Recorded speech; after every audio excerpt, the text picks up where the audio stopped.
Jesus continued, "There was a man who had 2 sons.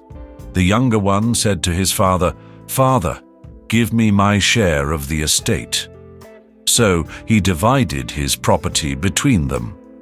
Not long after that, the younger son got together all he had, set off for a distant country, and there squandered his wealth in wild living. After he had spent everything, there was a severe famine in that whole country, and he began to be in need. So he went and hired himself out to a citizen of that country, who sent him to his fields to feed pigs. He longed to fill his stomach with the pods that the pigs were eating, but no one gave him anything.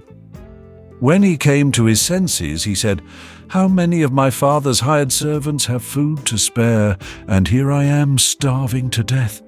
I will set out and go back to my father and say to him, Father, I have sinned against heaven and against you.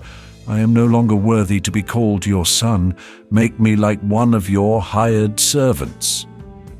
So he got up and went to his father.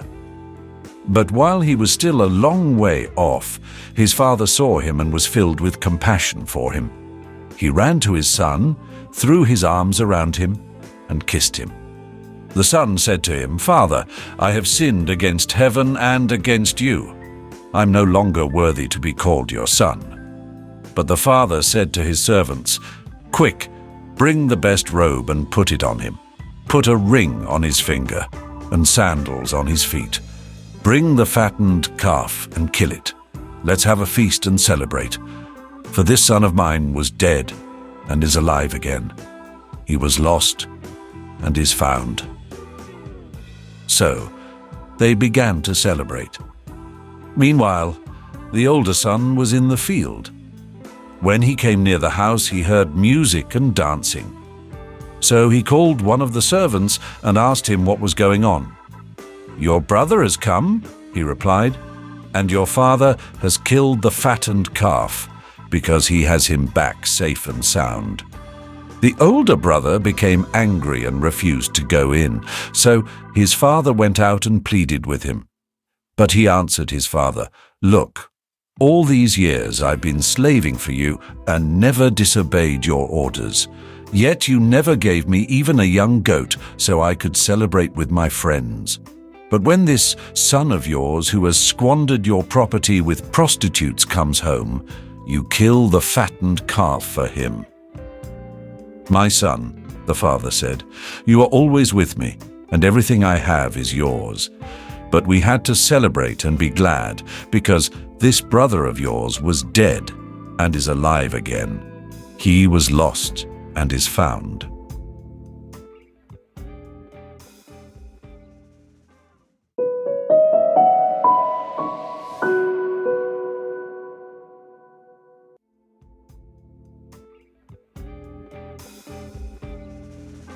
Have you ever found yourselves lost in the intricacies of everyday life?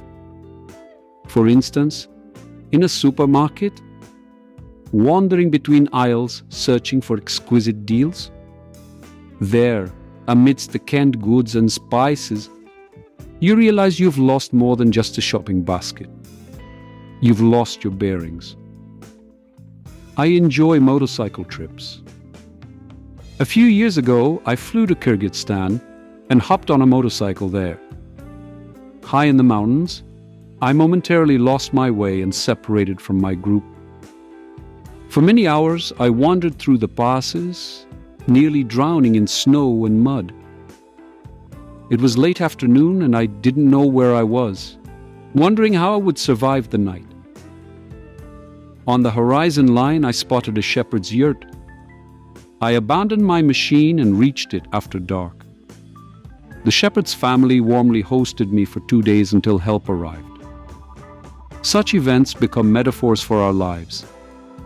Often in the pursuit of daily matters, we lose our way, and soon after, something much more important, we lose ourselves.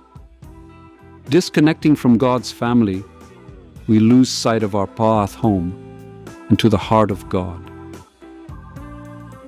Today, I want to tell you a story that is like a signpost, showing the direction to our true abode. In the parable of the prodigal son, Jesus presents us with the image of the Father, symbolizing God's love and patience. Think about it.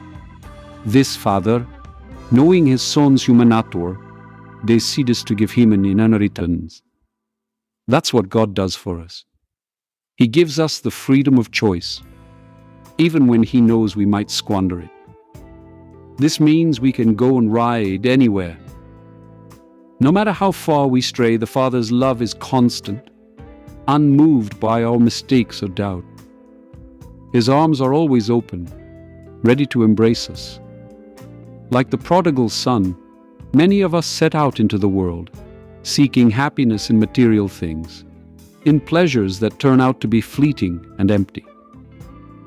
We quickly reach a point where we realize that true happiness is not found in external experiences, but in a deep relationship with God and devotion to others. This is our journey, a trip full of mistakes, falls, but also a journey in discovering ourselves and our place in God's plan. The most moving moment in this parable is the son's return and the father's reaction. There is no anger, no condemnation, only pure, infinite joy at the return of the lost one. God doesn't wait for us to come to Him with perfect achievements or a flawless life story. He is not swayed by others' opinions.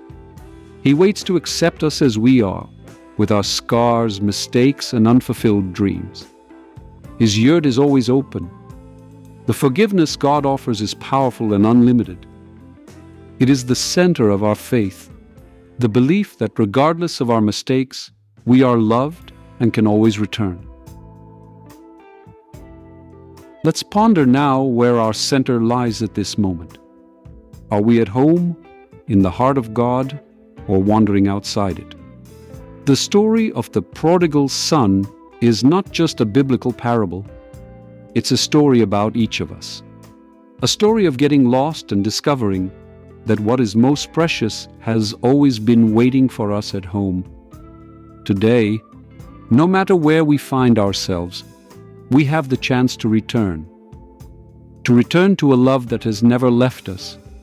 This path might be difficult, requiring courage, but it leads to true peace and fulfillment. Let's remember our church, our faith community. Let's not detach ourselves from it. It's our team accompanying us at every stage of our journey, supporting us through thick and thin. Let's pray that we have the strength and courage to make decisions about return journeys, so that, like the prodigal son, we find our way home to the heart of God, who always awaits us with open arms.